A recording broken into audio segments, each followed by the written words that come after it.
ममता के लिए आई बड़ी खुशखबरी। बीजेपी को बड़ा झटका, मोदी सरकार की उल्टी गिनती शुरू। क्या हार के बाद ममता बनर्जी ने बीजेपी को पहला बड़ा झटका दे दिया है? क्या टीएमसी के बागी सांसद अब मोदी सरकार के लिए नई ताकत बनेंगे?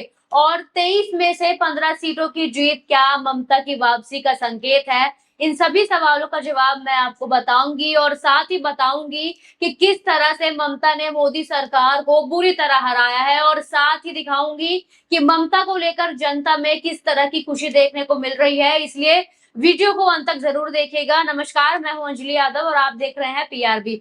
पश्चिम बंगाल की सियासत में विधानसभा चुनाव के बाद टीएमसी के लिए एक ऐसी खबर सामने आई है जिसने पार्टी के भीतर उत्साह बढ़ा दिया है। एक तरफ बार काउंसिल चुनाव में टीएमसी ने 23 में से 15 सीटें दर्ज की है और दूसरी तरफ पार्टी के 20 बागी सांसदों का मामला दिल्ली की राजनीति में लगातार गरमाया हुआ है। और इस पूरे घटनाक्रम के बीच बीजेपी के सामने भी कई बड़े सवाल खड़े होते नजर आ रहे हैं। क्या मोदी सरकार अब खतरे में है और क्या अब मोदी सरकार झुकती हुई नजर आएगी? बड़ी हेडलाइन आप स्क्रीन पे देखिए। बीजेपी को बड़ा झटका, बार काउंसिल चुनाव में टीएमसी की बड़ी जीत, 23 में से 15 सीटों पर कब्जा। दूसरी हेडलाइन आप देख लीजिए, टीएमसी के 20 बागी सांसदों पर संकट, एनडीए के साथ खड़े होने का दावा, सदस्यता रद्द करने की मांग।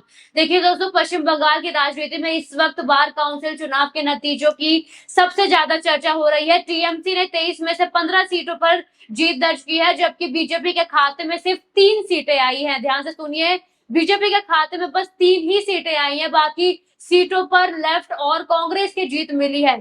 अब इस नतीजे को समझना इसलिए जरूरी है क्योंकि कुछ ही समय पहले ही पश्चिम बंगाल में विधानसभा चुनाव हुआ था, जहां बीजेपी ने बड़ी जीत हासिल कर सरकार बनाई और टीएमसी सत्ता से बाहर हो गई। ऐसे में विधानसभा चुनाव की हार के बाद बार काउंसिल चुनाव में 23 में से 15 सीटें जीतना टीएमसी के लिए निश्चित तौर पर एक बड़ी राजनीतिक राहत है। इसलिए जरा इस आंकड़े को गौर से देखिए, टीएमसी 15 सीटें, बीजेपी सिर्फ 3 सीटें। यानी जिस बीजेपी में विधानसभा चुनाव में टीएमसी को सत्ता से बाहर निकाल दिया था, उसी बीजेपी को इस चुनाव में टीएमसी ने पीछे छोड़ दिया है। और अब यहीं से बीजेपी की हार को लेकर सवाल उठना शुरू हो गया है। क्या सत्ता में आने के बाद भी बीजेपी बंगाल में टीएमसी के राजनीतिक आधार को पूरी तरह खत्म नहीं कर पाई? क्या ममता बनर्जी की पार्टी ने विधानसभा चुनाव की हार के बाद इतनी जल्दी वापसी के संकेत देने शुरू कर दिए हैं? और क्या बीजेपी के लिए ये नतीजा सिर्फ 3 सीटों की हार नहीं बल्कि बंगाल में आने वाली बड़ी राजनीतिक चुनौती का संकेत है? पहले आप ये वीडियो देख लीजिए। जय बांग्ला! जय बांग्ला! जय बांग्ला! ये वीडियो उस जीत के बाद टीएमसी के खेमे में दिखाई दे रहे उत्साह की है। बार काउंसिल चुनाव भले ही विधानसभा चुनाव जैसा जनादेश नहीं देता, लेकिन 23 में से 15 सीटों की जीत ममता बनर्जी को बीजेपी के खिलाफ अपनी राजनीतिक लड़ाई को आगे बढ़ाने का मौका जरूर दे रही है। क्योंकि विधानसभा चुनाव में सत्ता गंवाने के बाद टीएमसी के सामने सबसे बड़ी चुनौती थी कि पार्टी अपने संगठन और कार्यकर्ताओं का मनोबल कैसे बनाए रखे। और अब इसी नतीजे को टीएमसी अपने समर्थकों के बीच ये संदेश देने के लिए इस्तेमाल कर सकती है कि विधानसभा चुनाव की हार के बाद भी पार्टी की राजनीतिक मौजूदगी खत्म नहीं हुई है। लेकिन यहाँ बीजेपी के लिए भी बड़ा सवाल खड़ा होता है। अगर विधानसभा चुनाव में बीजेपी सत्ता में आ चुकी है तो बार काउंसिल चुनाव में टीएमसी उससे काफी आगे कैसे निकल गई है? क्या बीजेपी के सत्ता के आने के बावजूद टीएमसी के संगठन पूरी तरह कमजोर नहीं हुआ है? क्या ममता बनर्जी अब धीरे धीरे अपनी पार्टी को दोबारा मजबूत करने की कोशिश कर रही हैं? हालांकि ये कहना जल्दबाजी होगा कि इस नतीजे से बंगाल की जनता का पूरा राजनीतिक मूड बदल गया है, क्योंकि बार काउंसिल चुनाव का मतदाता वर्ग और चुनावी मुद्दे विधानसभा चुनाव से अलग होते हैं। लेकिन राजनीति में छोटे चुनाव भी कई बार बड़े राजनीतिक संदेश देते हैं।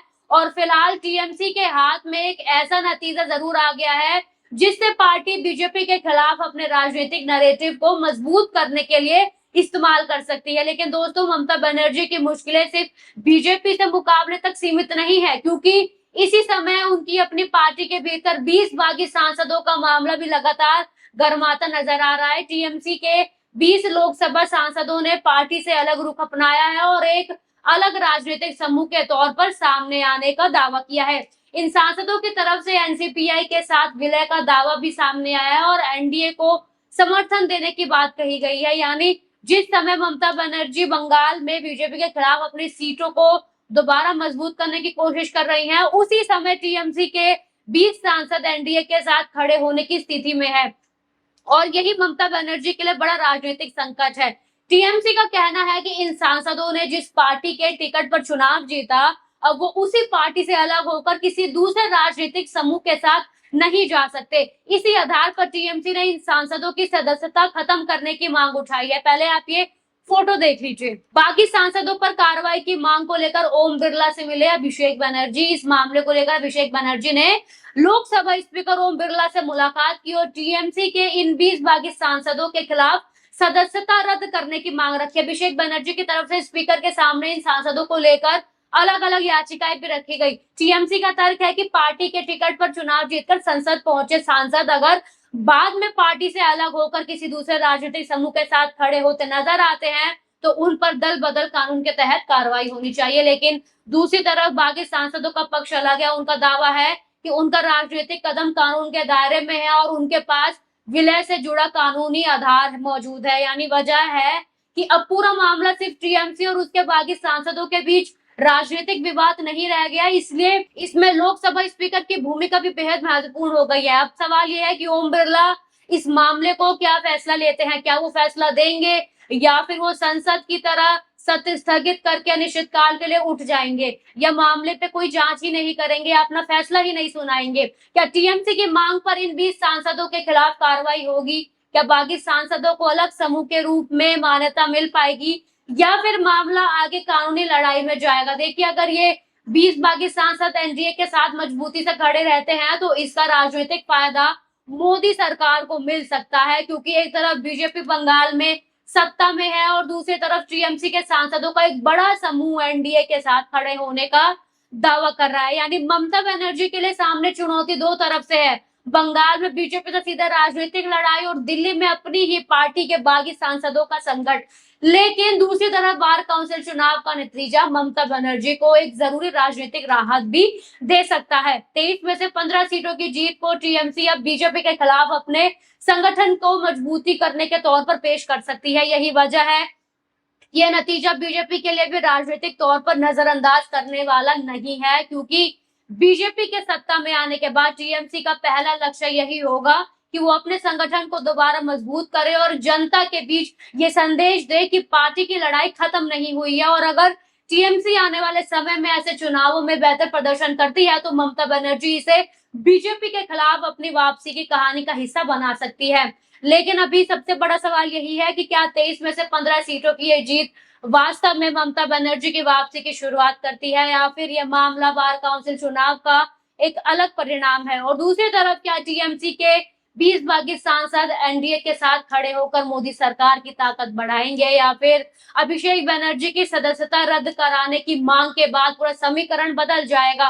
फिलहाल तस्वीर दो हिस्सों में बटी हुई है। एक तरफ बंगाल में टीएमसी की 15 सीटें वाली जीत है, दूसरी तरफ दिल्ली में टीएमसी के 20 बागी सांसदों का संकट है और इन दोनों के बीच बीजेपी के सामने भी बड़ी राजनीतिक चुनौती है, क्योंकि आजकल आपको देखने को मिल रहा होगा कि अमित शाह का इस्तीफा होने वाला है। जिस तरह से उन्होंने प्रोटेस्ट में स्टूडेंट्स पर लाठी चलवाई सीजेपी प्रोटेस्ट में और वहां से खबरें आई कि अमित शाह का इस्तीफा चाहिए, तो बीजेपी में भी भारी हलचल देखने को मिल रही है, क्योंकि बीजेपी सत्ता में जरूर है लेकिन विपक्ष में बैठे टीएमसी अब इस जीत को अपने पक्ष में माहौल बनाने के लिए इस्तेमाल कर सकती है। ममता बनर्जी के लिए ये जीत इसलिए भी महत्वपूर्ण है क्योंकि विधानसभा चुनाव की हार के बाद पार्टी को एक ऐसा मौका मिला है जहां वो अपने समर्थकों और कार्यकर्ताओं के बीच नया जोश पैदा कर सकती है।